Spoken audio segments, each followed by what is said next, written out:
Assalamualaikum warahmatullahi wabarakatuh. Saya Triwinarni, CGP Rekognisi Angkatan 10 Kabupaten Wonogiri.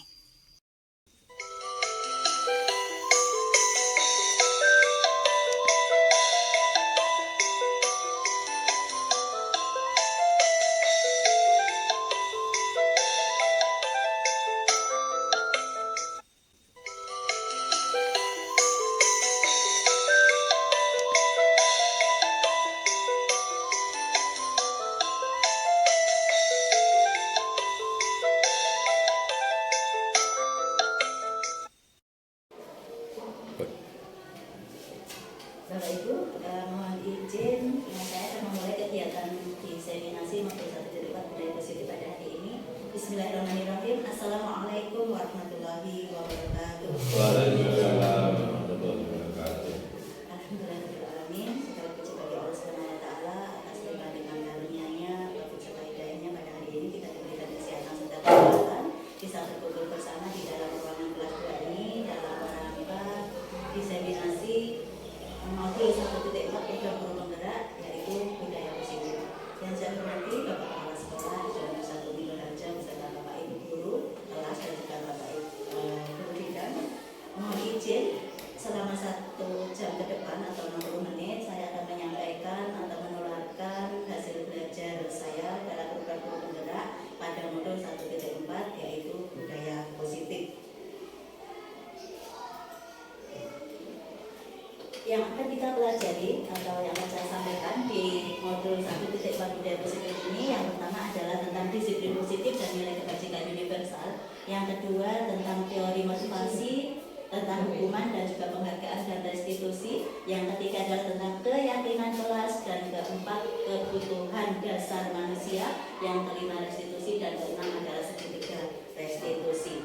Kita mulai dari yang pertama, disiplin positif. Apa itu disiplin? Disiplin itu berasal dari kata Latin disciplina, yang artinya sebenarnya adalah belajar.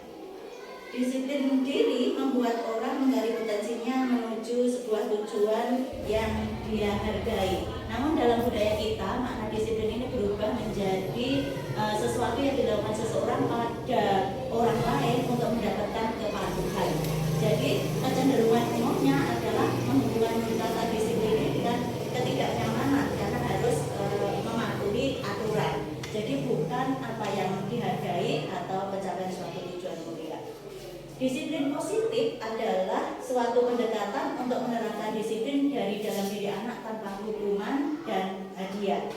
Tanpa hukuman dan hadiah. Jadi nanti dengan disiplin positif itu ada motivasi intrinsik atau internal dari dalam diri murid sendiri tanpa ada iming-iming hadiah ataupun karena takut dengan hukuman. Disiplin positif merupakan unsur utama dalam terwujudnya budaya positif yang dicita-citakan oleh setiap sekolah. Yang selanjutnya adalah nilai-nilai kebajikan universal. Nilai kebajikan, nilai itu adalah sifat-sifat positif. Nilai kebajikan itu sifat-sifat positif manusia yang merupakan tujuan mulia yang ingin dicapai oleh setiap manusia, setiap individu. Kemudian universal, sifat tersebut bersifat umum atau lintas dunia, bahkan lintas bahasa, suku bangsa, agama, dan latar belakang. Artinya nilai ini disetujui oleh semua kalangan, seperti misal kejujuran, nilai kegotong royong, kebersamaan, macam itu semuanya akan sepakat itu adalah nilai-nilai yang baik. Dengan menaikkan nilai-nilai kebajikan yang diyakini seseorang, maka motivasi intrinsik itu akan muncul dari dalam siswa atau terbangun. Ini tujuannya nilai-nilai kebajikan dikaitkan dengan disiplin positif. Kemudian nilai kebajikan yang ingin dicapai oleh setiap anak Indonesia ini terangkum dalam profil pengajaran Pancasila yang ada 6 elemennya, yaitu beriman dan bertakwa kepada Tuhan Yang Maha Esa dan berakhlak mulia, mandiri, bernalar kritis, berkebenekaan global, gotong royong, dan kreatif. Itu nilai-nilai yang kita upayakan kepada anak-anak didik. Baik Bapak Ibu, yang selanjutnya adalah perubahan paradigma atau pemikiran. Ini bisa kita lakukan mulai dengan kegiatan kepalan tangan. Bapak Ibu, di depan Bapak Ibu sudah ada kertas. itu tuliskan benda atau sesuatu yang sangat berharga untuk Bapak dan Ibu. Kemudian letakkan salah satu tangan Bapak Ibu untuk menggenggam kertas tersebut. Kemudian buatlah sebuah kepalan tangan. Secara berpasangan dengan teman sebelah itu berusaha untuk membuka apa yang Bapak Ibu pegang. Apa yang terjadi? Coba. Apabila Bapak atau Ibu membuka kepalan tangan Bapak Ibu, apakah Bapak Ibu akan membukanya? Ketika dua berpasangan, yang satu menggenggam, yang satu berusaha untuk membuka kepalan tangan dengan cara apapun. Boleh dengan menggelitik, boleh dengan memaksa, boleh dengan mengancam, boleh dengan intervensi yang lain-lainnya.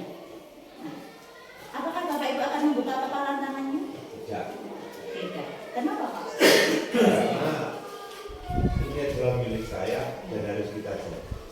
Begitu, baik. Terima kasih. Kemudian apakah Bapak Ibu yang berusaha merebut tadi akan tetap berusaha untuk merebutnya? Tidak. Tidak. Pak Aris? Karena menyadari setelah dipertahankan dengan Pak menyadari bukan sesuatu yang saya rebut. Itu orang lain. Bagus, terima kasih. Itulah nilai-nilai kebajikan yang ada kaitannya dalam kegiatan kepalan tangan ini. Sesungguhnya siapa yang menggenggam atau memegang kendali atau kontrol dari apa yang digenggam tadi? Yang memegang kontrol atau memegang kendali adalah Diri kita sendiri. diri kita sendiri yang memegangnya. Apakah mau membuka ataukah mau mempertahankannya? Ya. Kalau membuka misalnya seperti Pak Aris tadi menyampaikan bijaksana lah, nggak apa-apa, itu kan punya sendiri, mau tak tunjukkan sama teman yang lain dengan Bapak. Atau kalau saya tutup terus, ini privasi saya. Ini artinya kontrol diri itu adalah tiap individu sendiri yang memegangnya. Maka Bapak Ibu terkadang banyak ilusi. Ilusi itu sesuatu yang tidak sesuai dengan kenyataannya. Ini ada ilusi guru mengontrol murid. Jadi seakan-akan guru itu bisa mengendalikan murid, salah ternyata. Nggak bisa, karena individu murid itu dia punya kendali sendiri. Atau ilusi bahwa kritik itu akan membuat orang kritik atau membuat orang merasa bersalah itu akan menguatkan karakter. Dengan dinasihati sebanyak mungkin itu akan semakin baik. Juga tidak. Ternyata itu juga salah. Kemudian juga ada juga ilusi bahwa semua penguatan yang positif sekalipun itu efektif dan bermanfaat. Kita nasihat kebaikan, apakah efektif untuk anak? Juga tidak, kalau tidak muncul dari dirinya sendiri. Dan juga ada ilusi bahwa orang dewasa, guru dan orang tua itu memiliki hak untuk memaksa kepada anak. Salah, ya. Ini adalah ilusi salah. Maka bagaimana Bapak Ibu?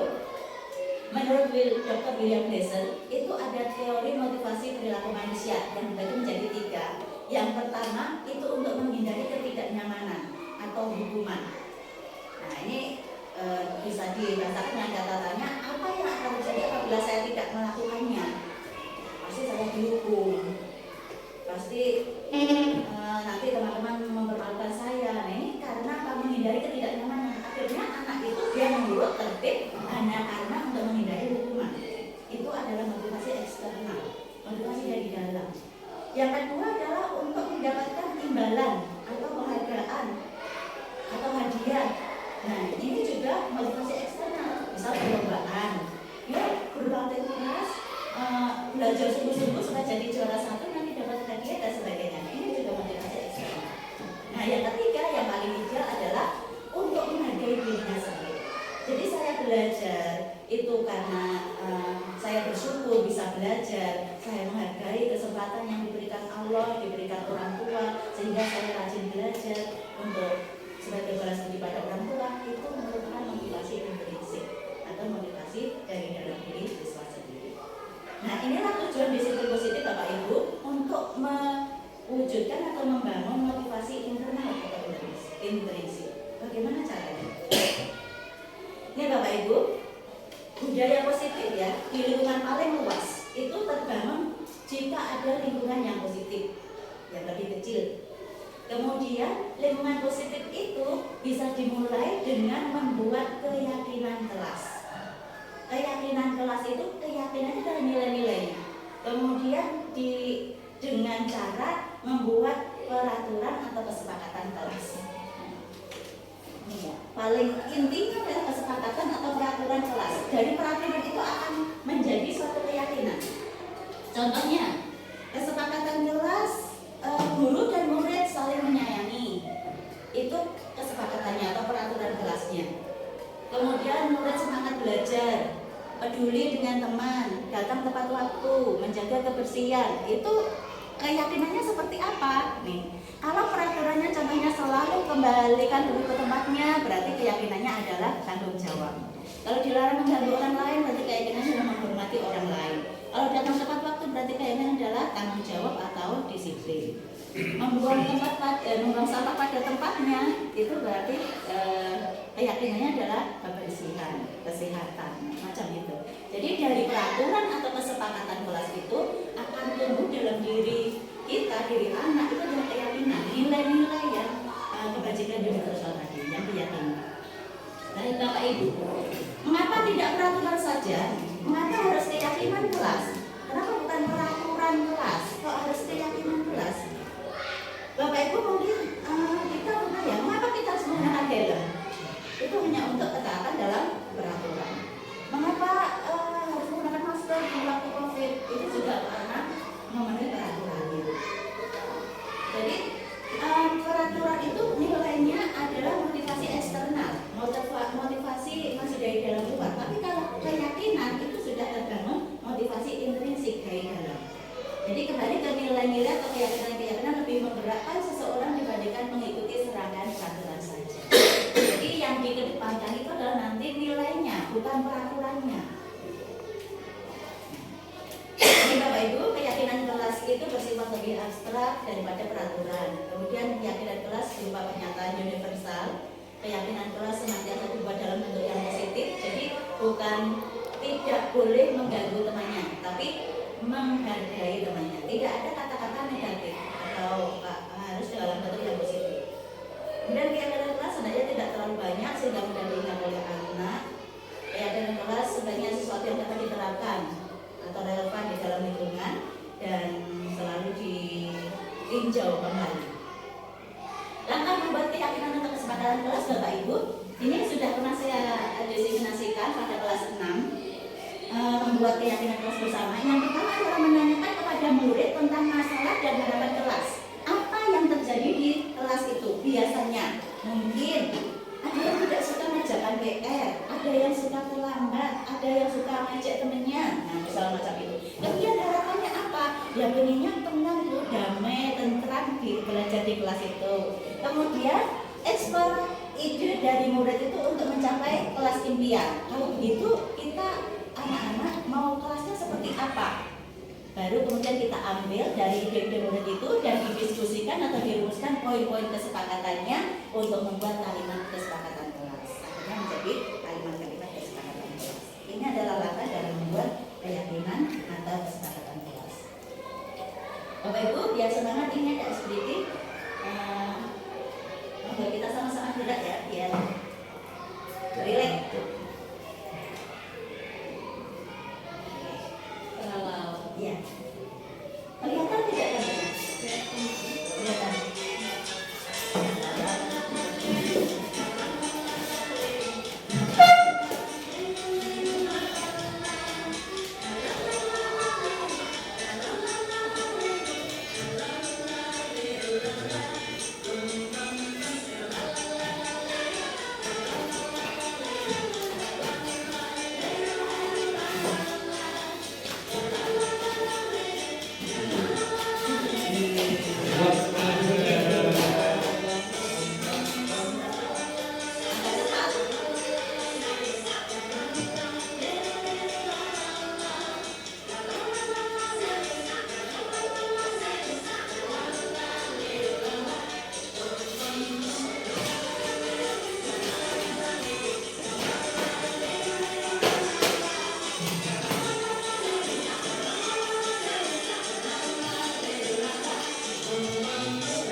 Ya, baik, kita lanjutkan pada pembahasan yang berikutnya adalah kebutuhan dasar manusia. Bapak Ibu, sesungguhnya kita hidup di dunia ini adalah untuk memenuhi kebutuhan. Dan ada 5 hal kebutuhan yang mendasar pada setiap manusia. Yang pertama ada di sentralnya itu, di intinya adalah bertahan hidup. Di bertahan hidup itu kebutuhan dasar, paling dasar manusia supaya bisa hidup. Setelah hidup itu butuh kasih sayang dan rasa diterima, itu yang kedua. Kemudian juga kesenangan, kebebasan, dan juga penguasaan. Penguasaan itu bukan berarti menjadi penguasa, tapi bisa menentukan nasibnya sendiri. Ini dia kebutuhan bertahan hidup atau survival. Itu contohnya keselamatan, keamanan, kesehatan, memiliki keturunan. Itu adalah pemenuhan kebutuhan hidup. Kemudian pemenuhan kebutuhan cinta kasih atau kasih sayang atau merasa diterima itu dengan kedekatan, keakraban, kemudian hubungan pertemanan dan sebagainya, rasa disayang, di keluarga misalnya anak diperhatikan, itu adalah cinta kasih. Kemudian kesenangan itu setiap individu pasti pengennya hidupnya senang, dia ada hiburan, merasa gembira, bisa tertawa, bisa belajar, itu tanpa tekanan, jadi merasa senang. Kemudian juga kebebasan, itu bebas menentukan aku mau melakukan apa, jadi kemerdekaan, mau bergerak kemana, mobilitas, mau memilih yang mana, itu tidak mau dipaksa. Kemudian juga mau membuat apa, kreativitas, itu adalah contoh-contoh pemenuhan kebutuhan kebebasan. Yang kelima adalah kebutuhan penguasaan. Penguasaan itu kontrol tadi. Bapak Ibu mau membuka genggaman atau tetap mempertahankan menutup, itu adalah penguasaan. Suka-suka saya, itu penguasaan. Kemudian prestasi, mau menjadi juara, mau diakui saya bisa, nah itu juga penguasaan. Berkompetisi, berkompetisi dengan sesama, menunjukkan kehebatannya, dengan kompetisi itu menunjukkan saya yang paling bisa, nah itu juga penguasaan. Dan juga mempunyai pengaruh dengan menjadi pimpinan atau ketua. Nah, baik Bapak Ibu, ini ada contoh kasus pemenuhan kebutuhan dasar. Ini asli saya ambil dari LMS program guru penggerak. Jadi kalau ada kesamaan nama, kebetulan sama dengan di sekolah kita, karena memang dari LMS seperti itu. Ya, ini ada Ibu Ambar, adalah guru wali kelas 2A di SD Pelita Hati. Sedang bingung menghadapi ulas salah satu murid di kelasnya, yaitu Doni. Beberapa anak di kelas 2A telah datang kepadanya dan mengeluhkan Doni sering kali meminta bekal makan siang mereka dengan paksa. Kira-kira kebutuhan mana yang sedang bisa dipenuhi oleh Doni? Bertahan hidup. Bisa masuk, ada jawaban lain? Ternyata Bapak Ibu, ini bisa banyak versi tergantung dari apa jawaban Doni sebenarnya, apa motivasi Doni melakukan itu, merebut makanan temannya. Nah, jawabannya adalah 5-5-nya masuk. Yang pertama, oke, kita ambil dari yang tengah, bertahan hidup. Ini apabila Doni ditanya, kemudian menjawab dia meminta makanan temannya dengan paksa itu karena lapar, karena orang tuanya tidak membawakan bekal makan siang, maka Doni bisa memenuhi kebutuhan hidup. Kasih sayang juga bisa Bapak Ibu. Ini apabila Doni itu mengambil bekal temannya karena dia merasa senang saja. Kemudian temannya memperhatikan dia, caper gitu ya, cari perhatian. Ini berarti Doni sedang memenuhi kebutuhan kasih sayang. Kesenangan juga bisa masuk. Apabila Doni menjawab karena dia iseng, pengen menikmati ekspresi wajah teman-temannya ketika makanannya direbut ya. Mungkin dikiranya dirasanya lucu kali ya kalau ekspresi itu marah atau berkeringat dan sebagainya. Nah ini adalah berarti Doni sedang memenuhi kebutuhan kesenangan. Kebebasan, Doni merasa bosan dengan bekal yang dibawakan oleh ibunya mungkin. Jadi dia ingin mencoba mencicipi semua bekal teman-temannya. Jadi bebas atau mau pilih makanan yang mana. Itu adalah berarti Doni memenuhi kebutuhan kebebasan. Dan penguasaan, nah ini Doni ingin menunjukkan powernya. Dia ingin kelihatan hebat sehingga teman-temannya jadi takut, jadi menuruti semua keinginannya. Ini adalah penguasaan. Oke Bapak Ibu, artinya Bapak Ibu bahwa semua yang dilakukan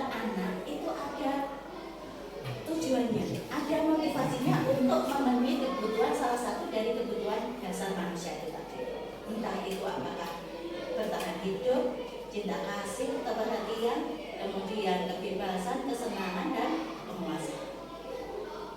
Nah, baik Bapak Ibu, ini jika Bapak Ibu itu umpamanya seperti Ibu Ambar yang dulu kelas 2 tadi menghadapi murid seperti ini. Jika menghadapi situasi yang seperti Ibu Ambar, apa yang akan dilakukan oleh Bapak atau Ibu? Kira-kira Pak Rudi? Bu Yunita ditanya langsung ke Doni.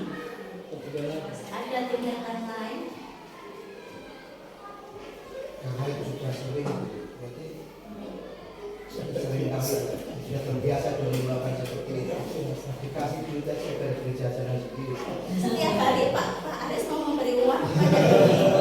Sekedar uang kecil, ya biar jajan sendiri. Atau mungkin bekalnya diganti, ganti bekalnya. Bekalnya diganti siapa yang Mau menganti Pak? ibunya. Berarti menyampaikan kepada Doni supaya diganti. Atau kalau tidak Mungkin itu saja bukan. mungkin Doni ini punya cita-cita pengen jadi chef, diajak masak bareng, mungkin bisa menunjukkan semuanya makan-makan. Iya. Apakah Doni perlu dihukum tidak kira-kira dengan perilakunya seperti itu? Tidak perlu dihukum. Supaya tidak lagi merebut makanan temannya. Terima kasih kesepakatan luas itu. Betul sekali, ya. Ya betul ya. Jadi kembali kepada keyakinan atau kesepakatan kelas. Betul sekali Bapak Ibu. Nah, dalam menghadapi kasus-kasus yang dihadapi oleh murid, ada banyak versi Bapak Ibu guru itu dalam melakukan penyelesaian atau menyelesaikan masalah itu. Ya. Ada 3 Bapak Ibu. Yang pertama adalah hukuman. Yang kedua konsekuensi dan yang ketiga adalah restitusi. Mungkin ini istilah baru ya di kita ya. Biasanya supaya cepat, instan, langsung efek jerah, langsung diberi hukuman. Apa kira-kira hukumannya yang pas? Padahal Bapak Ibu kalau kita memberikan hukuman, tadi ada yang tidak sepakat dengan hukuman ya. Kalau kita beri hukuman itu adalah sesuatu yang menyakitkan. Itu harus terjadi kepada anak tersebut. Kemudian tidak nyaman untuk jangka panjang karena akan terus teringat. Mungkin Bapak Ibu kalau kita disuruh mengingat waktu kita sekolah SD ada pernah kejadian yang sangat bikin kita nggak suka, memalukan diri kita apa karena dihukum dan sebagainya, itu akan teringat sampai sekarang. Itu adalah efek dari hukuman. Ya. Kemudian dia akan menjadi korban dari ketidakadilan karena dihukum tadi. Kemudian anak menjadi tersakiti, baik tersakiti secara fisik ataupun verbal. Karena hukuman itu ternyata tidak hanya hukuman secara fisik, Bapak Ibu, tapi juga kata-kata itu juga bisa menghukum. Perilakunya, kalau dia itu ketakutan, dia akan semakin pasif, diam.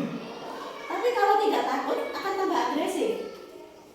Jadi sistemnya itu tidak akan berjalan kalau anak itu tidak takut. Jadi kurang efektif gitu. Dan ini hanya berlaku pada sebuah institusi. Di sekolah saja dia menjadi penurut karena takut dihukum. Di luar tidak ngefek, dia akan kembali pada perilakunya. Sedangkan kalau ini selanjutnya Bapak Ibu kesimpulannya adalah negatif nanti dampaknya. Karena murid akan membenci peraturan. Jadi punya peraturan itu akan benci. Nanti sampai dewasanya dikasih lihat peraturannya kan berkendara pakai helm, dia nggak suka. Nah, karena benci dengan peraturan. Ini dampaknya negatif. Sedangkan kalau konsekuensi yang kedua dilakukan oleh guru. Konsekuensi ini kalau hukuman tadi adalah satu pihak ya Bapak Ibu, sepihak. Jadi guru yang memutuskan atau menentukan. Karena kamu telah melakukan kesalahan, lari keliling lapangan. Guru. Kalau konsekuensi itu dua arah. Murid dan guru itu membuat kesepakatan. Nanti kalau kamu tetap berbuat nakal misalnya, konsekuensinya kamu harus ini. Awalnya anak sudah tahu. Jadi ketika anak itu melakukan kesalahan, dia harus siap menanggung konsekuensinya. Jadi sesuatu itu harus terjadi karena sudah terlanjur jadi kesalahan. Kemudian tidak nyaman, tapi hanya untuk jangka pendek saja. Dia bukan menjadi korban, ya bisa diabaikan. Anak dibuat tidak nyaman, tapi hanya sesaat. Kemudian penguatan hanya bertahan dalam jangka waktu pendek. Memerlukan monitoring atau pengawasan dilakukan melakukan tidak, konsekuensinya dia benar-benar melakukan atau tidak. Kemudian sebenarnya di masyarakat itu cukup membantu dalam penerapan mengikuti peraturan di masyarakat. Tapi dampaknya itu belum positif ya Bapak Ibu. Dampaknya masih netral, belum jangka panjang, belum berdampak yang positif. Nah, ini kita akan mengenal restitusi. Restitusi, semoga tidak salah menyebutnya, bukan prostitusi. Restitusi itu merupakan pilihan. Jadi anak yang menentukan menguatkan anak untuk jangka panjang, dia tidak menjadi korban. Jadi tidak menebus kesalahan, tidak ada istilah menebus kesalahan ya, karena dia bukan korban. Kemudian anak akan mendapatkan penguatan, masalahnya terpecahkan. Murid belajar bertanggung jawab untuk perilakunya dan fokus pada pemecahan masalah dalam jangka waktu yang panjang. Murid atau anak akan menghormati dirinya dan juga orang lain.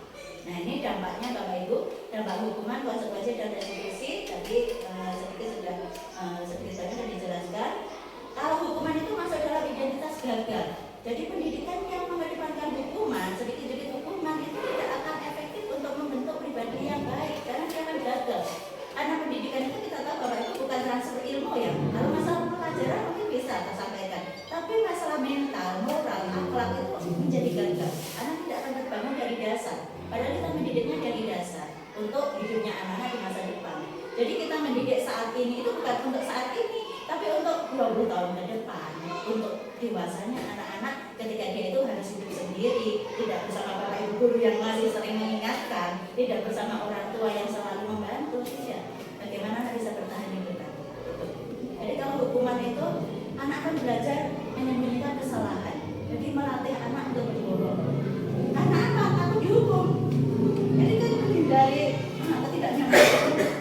Kemudian kontrol anak dengan komentar negatif, membayar imbas kesalahan. Mencoba mengontrol anak dengan komentar negatif atau membayar imbas kesalahan. Berarti anak itu merasa begini, kalau aku sudah dihukum berarti sudah selesai urusannya. Jadi kayak imbas itu.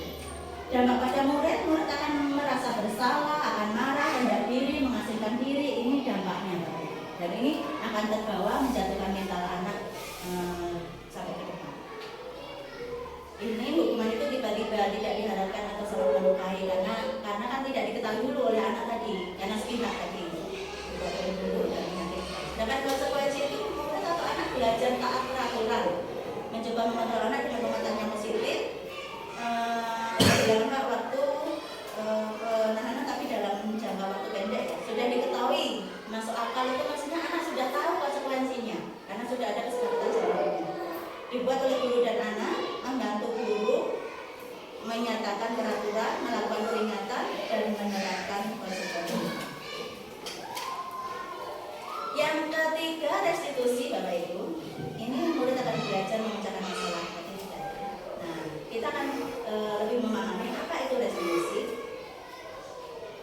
Bapak Ibu, restitusi adalah proses menciptakan kondisi bagi murid untuk memperbaiki kesalahan mereka, sehingga mereka bisa kembali pada kelompok mereka dengan karakter yang lebih kuat. Restitusi juga merupakan proses kolaboratif yang mengajarkan murid untuk mencari solusi untuk masalah mereka. Jadi proses kolaborasi antara guru dengan anak, bagaimana penyelesaian masalah yang terbaik dari kesalahan nantinya yang kalau dikatakan kesalahan yang dilakukan oleh anak. Restitusi membantu murid berpikir tentang orang seperti apa yang mereka inginkan. Dia itu pengen menjadi apa? Ada tujuan mulia di sana ya, pengen jadi apa? Bagaimana mereka harus memperlakukan orang lain, itu juga adalah tujuan dari restitusi. Ada ciri-ciri restitusi, ada 9. Yang pertama, bukan untuk menebus kesalahan, namun untuk belajar dari kesalahan. Yang kedua, memperbaiki hubungan. Yang ketiga, tawaran bukan paksaan. 4, restitusi menuntut untuk melihat ke dalam, mencari kebutuhan dasar yang mendasari tindakannya. Kemudian cara yang paling baik karena menurut anak bukan menurut guru. Dan fokus pada karakter bukan tindakan, dan fokus pada solusi bukan masalah atau kesalahan. Dan restitusi akan mengembalikan murid yang berbuat salah pada kelompoknya. Jadi teman-temannya pun nanti tidak akan mengecap anak itu melakukan kesalahan karena dia sudah melakukan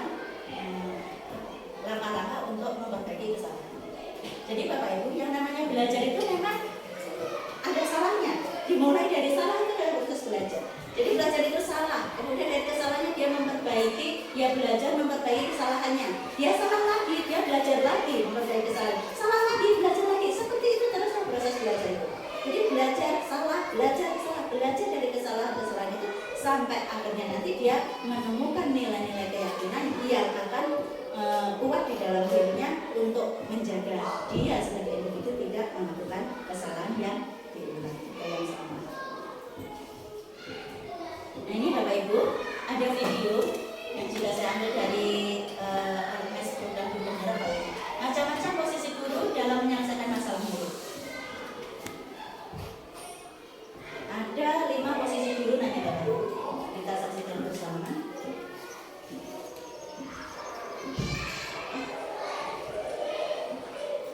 Langsung saya geser ke poinnya saja.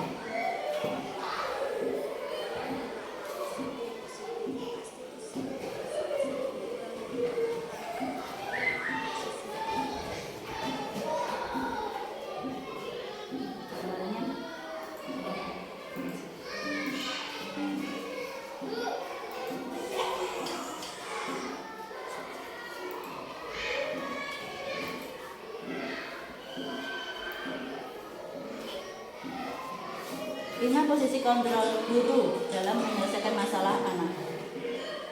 Salam bahagia Ibu dan Bapak Guru hebat. Dalam penerapan disiplin positif restitusi, salah satu program yang dilakukan adalah 5 posisi kontrol. 5 posisi kontrol dari restitusi adalah proses perjalanan seorang pendidik agar dapat mengenali diri.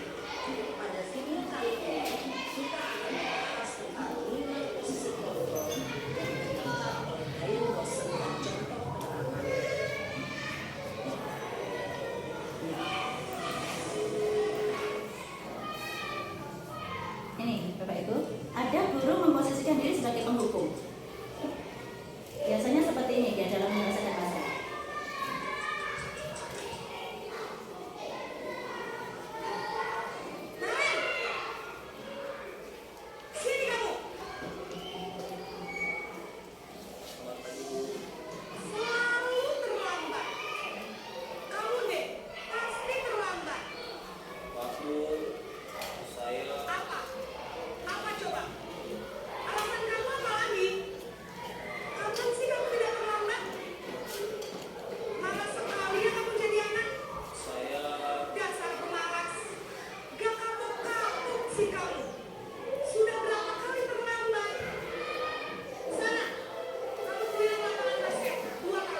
Ya sudah, lain kali jangan bikin ibu susah lagi ya nak ya.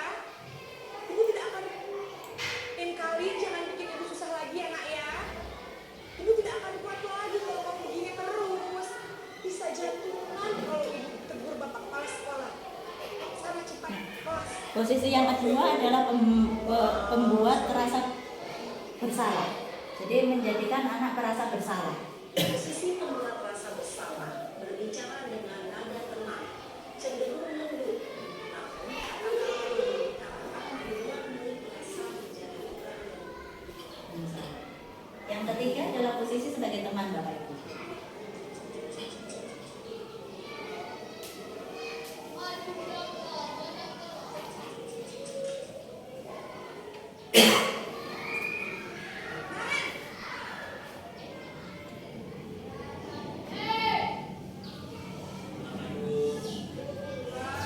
Sudah jam berapa ini nak? Selamat pagi ya sayang. Kamu kalau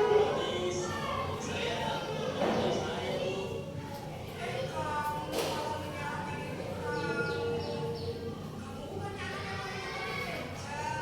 Kok terlambat sih? Iya Bu, saya memang terlambat bangun tadi. Jadi nggak bisa lari kencang. Tetap nggak kekejar Bu. Ya sudah sana. Nanti lain kali larinya lebih kenceng lagi ya. Biar gak terlambat lagi. Bikin senang ibu demi ibu. Bisa kan? Bisa Bu. Posisi sebagai teman itu suara guru akan ramah Bapak Ibu karena bersahabat dengan anak, menghangatkan suasana, namun juga belum efektif untuk menjadikan anak punya motivasi intrinsi karena kondisinya masih dikenal. Gambarnya murid akan tergantung kepada orang lain, murid akan tergantung pada guru. Murid tidak mandiri dan tidak bisa berpikir untuk dirinya sendiri. Posisi yang keempat adalah sebagai pemantau atau monitor.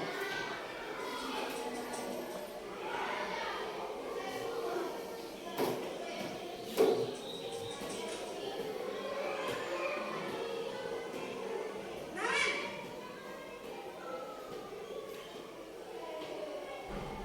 Selamat pagi Bu. Naren, apa peraturan sekolah kita tentang jam berapa kita harus masuk sekolah, Nak? Kita harus di sekolah jam dulu Bu. Iya,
Bapak Ibu, itu adalah 5 posisi kontrol guru dalam menyelesaikan masalah murid.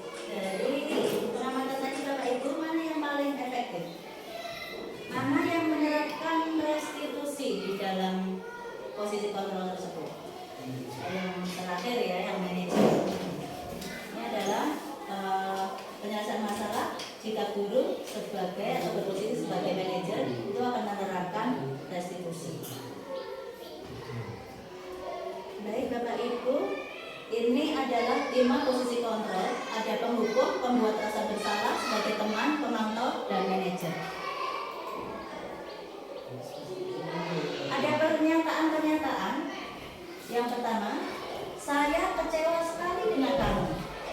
Siapa yang menanyakan? Maksudnya guru berposisi sebagai apa? Saya kecewa sekali dengan kamu. Kenapa kamu terlambat lagi? Saya kecewa dengan kamu. Posisi apa ini? Kira-kira Bapak Ibu? Posisi? Penghukum. Yang betul adalah membuat orang merasa bersalah karena telah mengecewakan guru, mengecewakan orang lain. Yang kedua, kamu tidak pernah benar melakukannya, selalu saja salah. Posisi? Penghukum di sini. Dihukum secara verbal dengan kata-kata, bukan dengan fisiknya. Saya tidak pernah punya hal yang benar atau yang baik dari diri saya, selalu saja salah. Ayolah lakukan demi ibu bapak. Posisi? Teman. Coba kita lihat. Ya, teman. Apakah kamu mau mendapatkan stiker bintang hari ini? Stiker bintang yang terdata adalah pemantau. Bagaimana kamu bisa menyelesaikan masalah ini? Menawarkan kepada anak. Kamu selalu yang paling terakhir. Menjas tanah menjadi mempunyai nilai.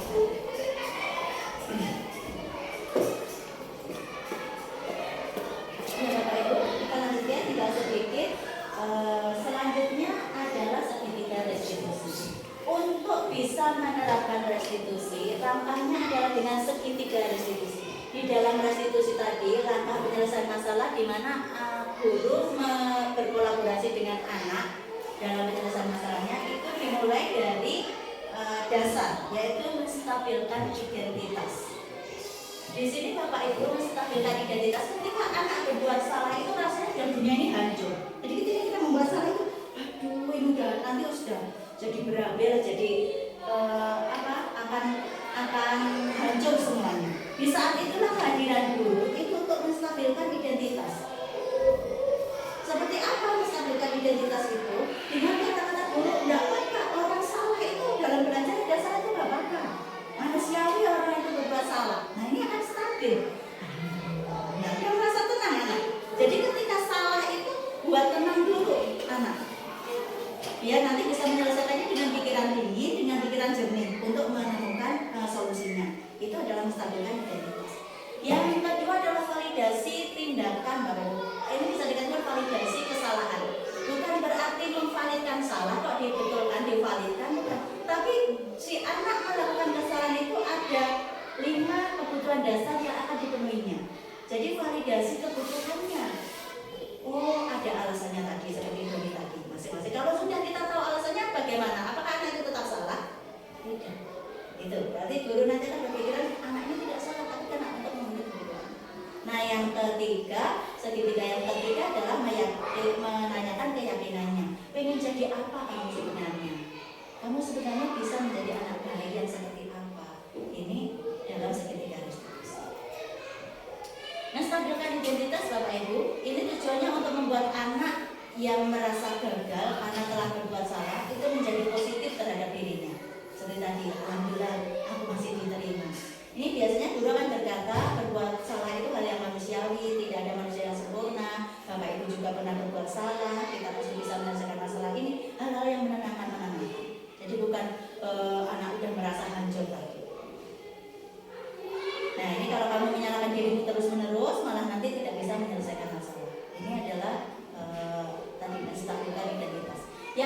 validasi kesalahan atau validasi kebutuhan. Ini tujuannya akan membantu murid mengenali basic need atau kebutuhan dasar yang ingin dipenuhi ketika melakukan kesalahan. Karena pada dasarnya setiap tindakan manusia itu tujuannya adalah untuk memenuhi kebutuhan dasar. Jadi ya, apakah itu salah satu dari 5 tadi?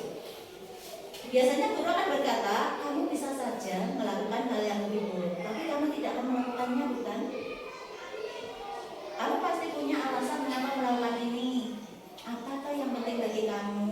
Kamu boleh tetap berusaha menjaga sikap itu, tapi tambahkan sikap yang lain, yang baru. Maukah kamu belajar cara lain untuk mendapatkan yang kamu butuhkan tanpa harus memukul, misalnya? Apakah kamu bisa melakukan dengan lebih baik besok pagi? Yang terakhir adalah menanyakan keyakinan. Tujuannya anak akan melihat kesalahannya, kemudian dihubungkan dengan norma atau nilai-nilai kebajikan, norma sosial yang mendasari manusia berinteraksi dengan orang lain. Karena kita itu hidup bersama, Bapak Ibu, anak-anak juga diingatkan, kita itu hidup tidak sendirian. Jadi tidak bisa semuanya sendiri, karena kita harus bersama dengan teman-teman yang lain. Maka nilai apa yang seharusnya dipegang dalam hidup bersama itu? Seperti misalnya menghargai orang lain, menghormati. Biasanya guru kan berkata pada fase menanyakan keyakinan, apa nilai yang kita percaya di kelas? Ini berdasarkan dari keyakinan kelas tadi. Nilai universal apa yang telah kita sepakati di keyakinan kelas? Kelas yang ideal itu seperti apa sih? Dulu kita sudah sepakat ya sama-sama untuk menjadikan cita-cita kita bersama. Kamu ingin jadi anak yang seperti apa? Apa yang kamu rasakan ketika kamu melakukan itu? Kamu menjadi orang yang seperti apa? Nah, macam ini adalah menanyakan keyakinan. Jadi Bapak Ibu, intinya bagaimana bisa menciptakan suatu budaya positif dalam lingkungan yang positif adalah berangkat dari keyakinan kelas. Keyakinan kelas dibuat dari peraturan atau kesepakatan kelas. Ini bisa juga dilakukan intervensi 30 detik Bapak Ibu ketika anak melakukan kesalahan. Apa kamu ingin berbuat lebih baik? Intervensi ini bisa membantu murid kembali ke tujuan semula dengan cukup singkat dan dengan cara non-konfrontatif. Pertanyaan-pertanyaan yang diajukan biasanya dikemukakan oleh seorang manajer atau teman.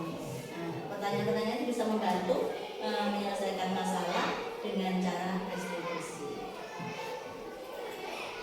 Nah, Bapak Ibu, terakhir adalah refleksi dari kegiatan kita pada pagi hari ini. Ada model 4F dalam merefleksikan dari setiap kegiatan kita itu. Kita berusaha untuk mengambil maknanya atau hikmahnya. Kita tadi sudah belajar apa? Ada feeling, itu perasaan. Apa yang kita rasakan secara emosi setelah mempelajari 6 poin di budaya positif tadi. Bagaimana Bu Yani? Iya, perasaan. Bagaimana? Perasaan Bapak Ibu? Pak, mungkin semangat bersyukur ya, senang ya, karena mengetahui hal yang baru. Kemudian finding apa yang ditemukan adalah pembelajaran konkret yang dapat diambil dari situasi, dari pembelajaran kita tadi, cara-cara untuk membuat lingkungan yang positif supaya berbudaya positif. Kemudian fact atau catatan objektif tentang apa yang terjadi ini adalah peristiwanya. Kita tadi belajar di dalam destinasi modul 1-4 dan unsur atau penerapannya. Nah, ini yang paling penting Bapak Ibu dari setiap refleksi itu, apa yang bisa kita terapkan, apa yang bisa kita lakukan setelah kita mendapatkan materi ini. Tentunya kita akan berusaha menerapkan apa-apa yang baik yang kita dapatkan. Begitu Bapak Ibu. Selesai sudah untuk diseminasi modul 1-4. Terima kasih sekali lagi kepada Bapak Ibu semuanya yang telah berkenan untuk hadir di dalam tugas saya untuk menyampaikan modul 1.4 tentang budaya positif kepada Bapak Ibu semuanya. Kita semuanya berharap semoga materi ini benar-benar bisa menginspirasi kemudian memotivasi kita untuk bisa melakukan perubahan-perubahan mulai dari yang kecil, mulai dari sekarang dan mulai dari diri kita untuk mewujudkan lingkungan yang positif supaya sekolah kita nanti mempunyai budaya-budaya yang positif. Semoga nanti semua kelas bisa menerapkan keyakinan-keyakinan kelasnya sehingga berdampak kepada murid nanti mempunyai nilai-nilai kebajikan universal yang akan membawa kebaikan untuk kita semua. Terima kasih Bapak Kepala Sekolah, terima kasih Bapak Ibu guru semuanya. Ada kekurangan dan kesalahan saya dalam penyampaian, mohon maaf yang sebesar-besarnya. Saya akhiri aturan. Wabillahi taufiq wal hidayah. Assalamualaikum warahmatullahi wabarakatuh. Waalaikumsalam.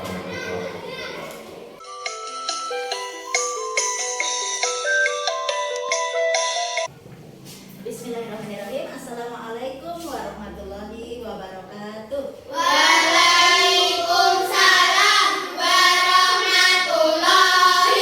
wabarakatuh. Bagaimana kabarnya anak-anak? Alhamdulillah. Alhamdulillah pagi ini kita bisa belajar lagi, bisa sekolah lagi, bisa ketemu lagi Bu Guru dengan anak-anak, anak-anak dengan Bu Guru, anak-anak dengan teman-teman semuanya. Karena Allah masih memberikan kesempatan kita kepada kita semua, diberikan kesehatan juga ya. Kita wajib bersyukur. Baik anak-anak, senang tidak belajar hari ini? Senang. Jadi berangkat dari rumah menuju ke sekolah untuk apa? Belajar, iya. Anak-anak, tapi kadang-kadang di sekolah ada hal yang bikin kita tidak senang ya? Ada.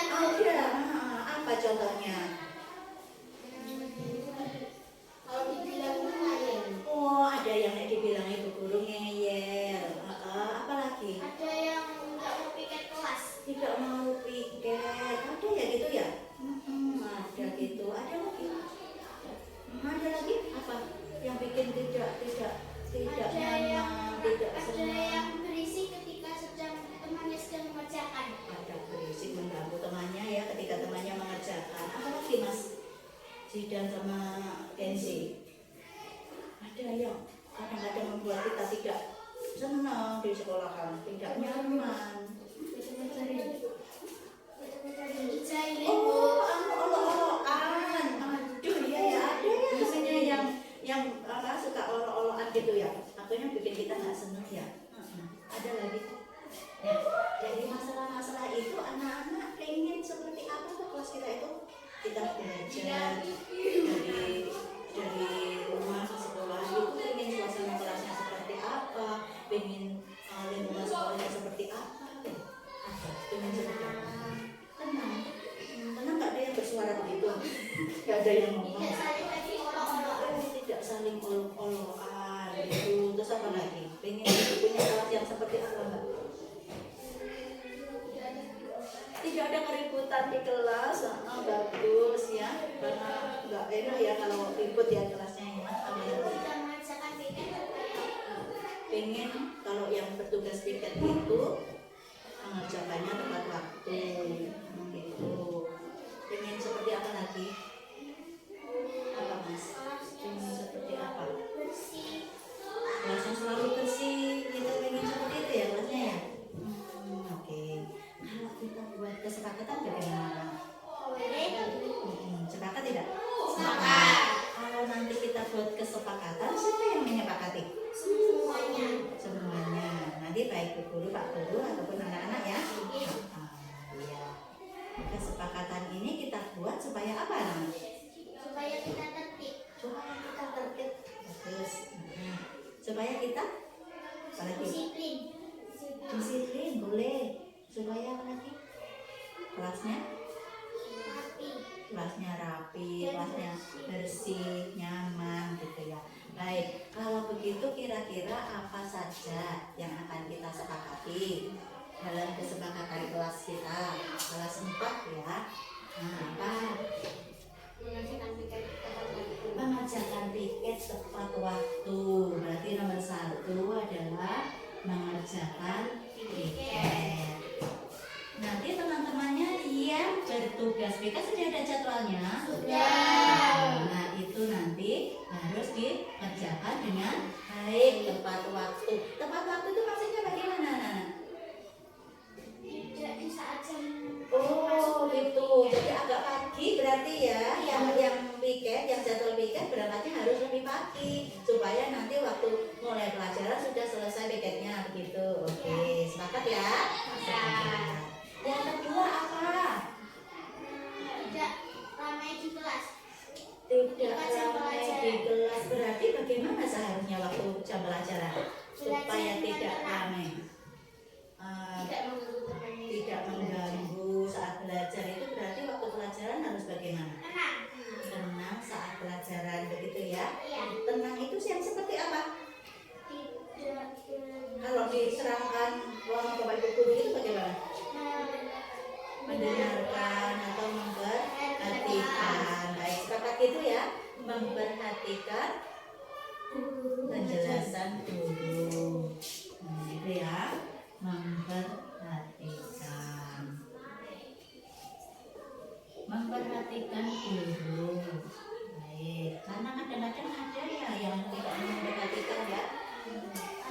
memperhatikan ngapain dia anak? Main sendiri. Main sendiri, ngobrol sendiri, ya. Nah, kayak gitu. Ada lagi anak-anak yang perlu kita sepakati? Tidak olok-olokan. Tidak olok-olokan itu berarti sama temannya harus bagaimana? Rukun. Rukun itu bersikap baik ya. Berarti kan tentunya kan beda-beda ya. Ada temannya yang suka ngomong, ada temannya yang pendiam gitu. Berarti dengan teman yang lain itu harus bagaimana? Karena beda-beda itu tadi loh. Menghargai atau menghormati. Sepakat ya? Menghormati teman. Jadi anak-anak mulai belajar memperhatikan temannya supaya bisa menghormati. Misalnya temannya itu nggak suka kalau digangguin, temannya itu nggak suka kalau diolok-olok. Nah kayak gitu berarti harus tidak melakukan itu. Menghormati siapa tadi? Teman. Bapak ibu guru dihormati tidak? Oh, berarti guru dan temannya baik, guru dan teman. Ada lagi anak-anak? Tapi ada yang punya cita-cita supaya kelasnya selalu bersih tadi. Oh, tadi sudah mengerjakan tiket. Ini supaya tenang. Ini supaya tidak olok-olokan. Ada lagi? Masuk kelas tepat waktu. Masuk kelas tepat waktu. Apa ada yang suka terlambat? Kadang-kadang gurunya masuk kelas masih ada yang belajar di kantin. Begitu. Terutama waktu istirahat ya. Iya. Tidak segera masuk ya. Oke, boleh itu masuk kelas tepat waktu. Boleh masuk kelas tepat waktu. Anak-anak tadi ada yang menyampaikan apa tadi? Ada yang tidak suka mengerjakan PR, ada yang kadang tidak mengerjakan PR. Nah, kayak gitu gimana supaya nanti semuanya kita sepakat supaya tidak ada yang tidak lagi mengerjakan PR itu, supaya semuanya mengerjakan PR. Kita sepakati bagaimana? Harus bagaimana? Mengerjakan tugas, tidak tapi juga di kelas kadang-kadang dikasih tugas gitu ya. Oke, yang kelima adalah mengerjakan tugas dengan baik ya, mengerjakan tugas. Ya baik anak-anak, dari kesepakatan kelas ini juga mengerjakan piket tadi itu tujuannya untuk apa? Supaya kelas bersih, rapi, nyaman. Nah itu nilai-nilai kebaikan yang kita dapatkan apa? Kebersihan, kenyamanan, kerapian. Yang kedua, memperhatikan guru. Itu tujuannya apa? Supaya kita paham pelajaran. Supaya bisa memahami pelajaran dengan baik, betul. Apalagi supaya kelasnya juga tertib dan ya tenang. Nilai kebaikan yang ada di dalam memperhatikan guru apa? Nilai kebaikan apa nilainya? Disiplin ya, masuk di situ ya, disiplin, tertib itu tidak bisa masuk. Yang ketiga, menghormati guru dan teman. Supaya apa tujuannya? Tidak saling olok-olokan. Itu berarti nilai kebaikannya apa? Itu tadi untuk menciptakan kerukunan ya, kerukunan, ketertiban, kedamaian gitu ya. Yang keempat adalah masuk kelas tepat waktu. Tujuannya supaya tertib juga ya. Berarti nilai kebaikannya adalah disiplin dan tertib. Yang kelima mengerjakan tugas. Ini nilai kebaikannya apa? Coba kalau nanti tugas tidak dikerjakan, berarti dia tidak tanggung jawab. Ini nilainya adalah nilai tanggung jawab. Jadi supaya anak-anak punya nilai-nilai kebaikan dengan kita membuat kesepakatan. Itu baik anak-anak. Ini kesepakatan kelas kita. Nanti anak-anak silakan dibuat di kertas yang bagus ya. Terus dibingkai boleh yang sederhana dengan kertas juga. Itu boleh, dengan kayu juga boleh. Kemudian ditempel di begitu ya anak-anak ya. Bisa. Kemudian kapan kita mulai menyepakati kesepakatan?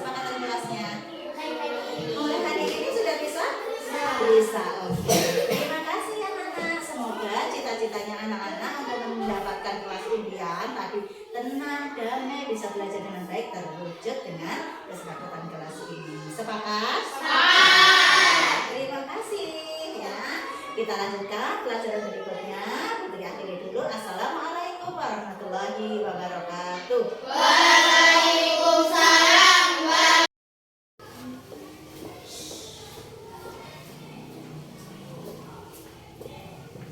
Bismillahirrahmanirrahim. Assalamualaikum warahmatullahi wabarakatuh.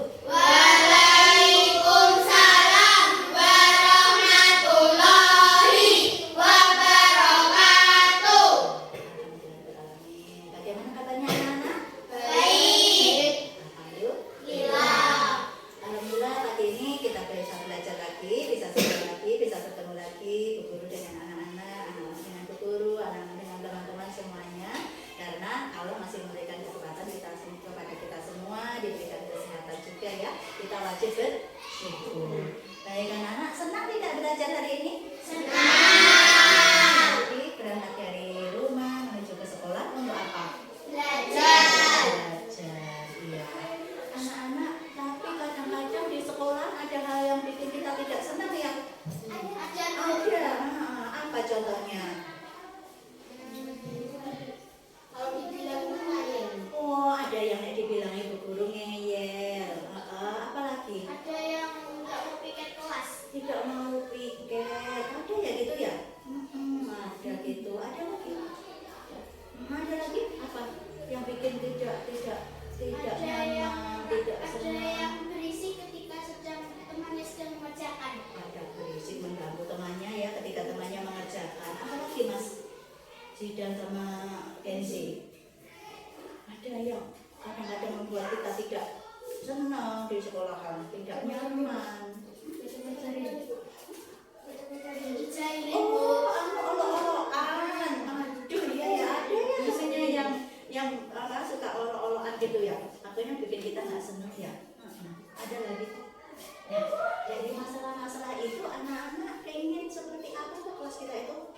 Kita belajar dari rumah ke sekolah itu pengen suasana kelasnya seperti apa, pengen lingkungan sekolahnya seperti apa, pengen seperti apa.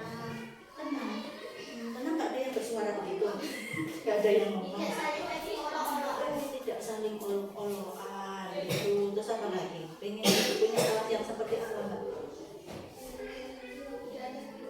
Tidak ada keributan di kelas, bagus ya, karena nggak enak ya kalau ribut ya kelasnya ya. Pengen kalau yang bertugas piket itu mengerjakannya tepat waktu, gitu. Pengen seperti apa lagi? Apa mas? Pengen seperti apa?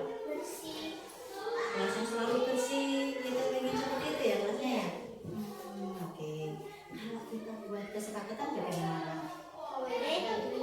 Sepakat tidak? Sepakat. Kalau nanti kita buat kesepakatan, siapa yang menyepakati? Semuanya. Nanti baik Bu Guru, Pak Guru ataupun anak-anak ya. Iya. Kesepakatan ini kita buat supaya apa namanya? Supaya kita tertib. Bagus. Supaya kita disiplin boleh. Supaya apa lagi? Kelasnya rapi, kelasnya bersih, nyaman gitu ya. Baik, kalau begitu kira-kira apa saja yang akan kita sepakati dalam kesepakatan kelas kita, kelas 4 ya. Apa? Mengerjakan piket tepat waktu. Berarti nomor 1 adalah mengerjakan piket. Nanti teman-temannya yang bertugas piket sudah ada jadwalnya? Sudah. Nah itu nanti harus dikerjakan dengan baik, tepat waktu. Tepat waktu itu maksudnya bagaimana? Tidak di saat jam. Oh gitu. Jadi agak pagi berarti ya. Yang piket, yang jadwal piket berangkatnya harus lebih pagi supaya nanti waktu mulai pelajaran sudah selesai piketnya begitu. Oke, sepakat ya? Sepakat. Yang kedua apa? Tidak ramai di kelas. Tidak ramai di kelas berarti bagaimana seharusnya waktu jam pelajaran?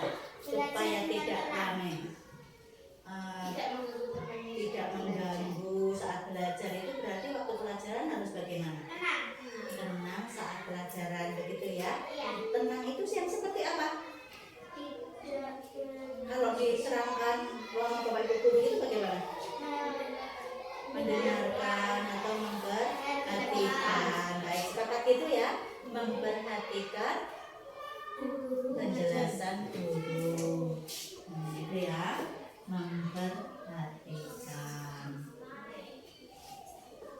memperhatikan guru. Baik, karena kadang-kadang ada ya yang tidak memperhatikan ya. Kalau tidak mau memperhatikan ngapain dia? Main sendiri, ngobrol sendiri, ya. Ada lagi anak-anak yang perlu kita sepakati? Tidak olok-olokan itu berarti sama temannya harus bagaimana? Rukun itu bersikap baik ya. Berarti kan tentunya kan beda-beda ya. Ada temannya yang suka ngomong, ada temannya yang pendiam gitu. Berarti dengan teman yang lain itu harus bagaimana? Karena beda-beda itu tadi loh. Menghargai atau menghormati. Sepakat ya? Menghormati teman.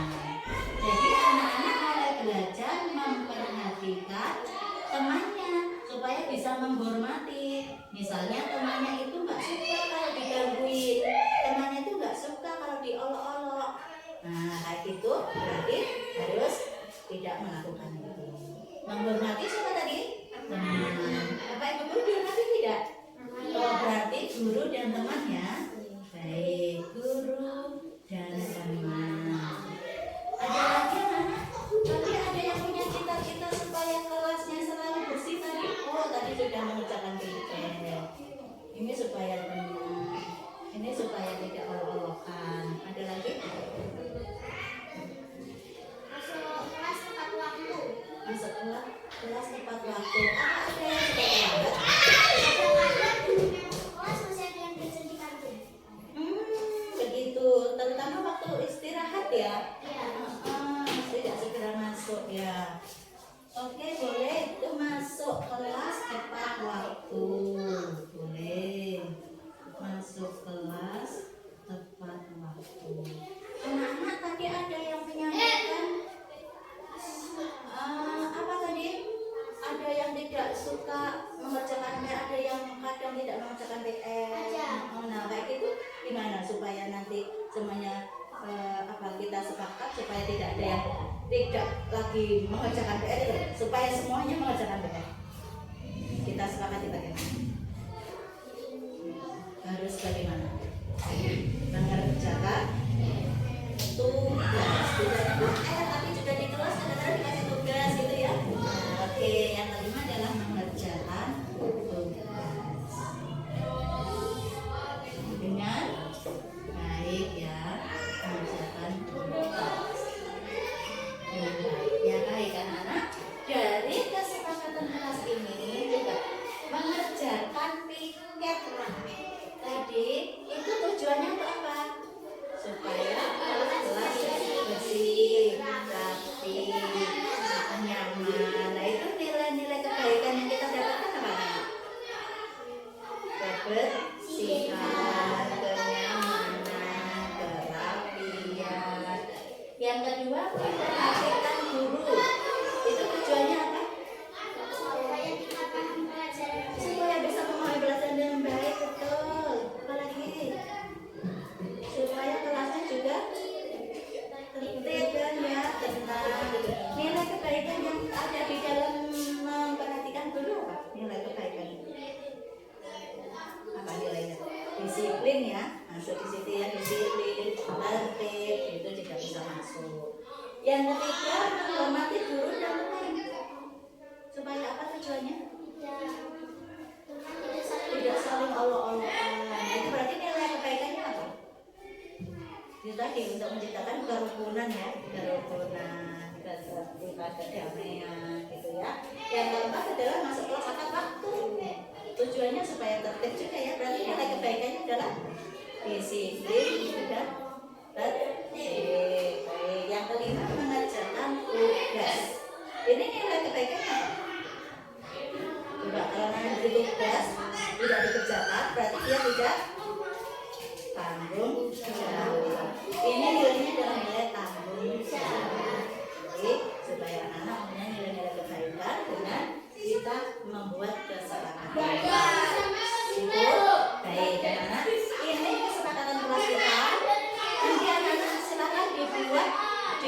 yang bagus ya. Terus dibingkai boleh yang sederhana dengan kertas juga. Itu boleh, dengan kayu juga boleh. Kemudian ditempel di begitu ya anak-anak ya. Bisa?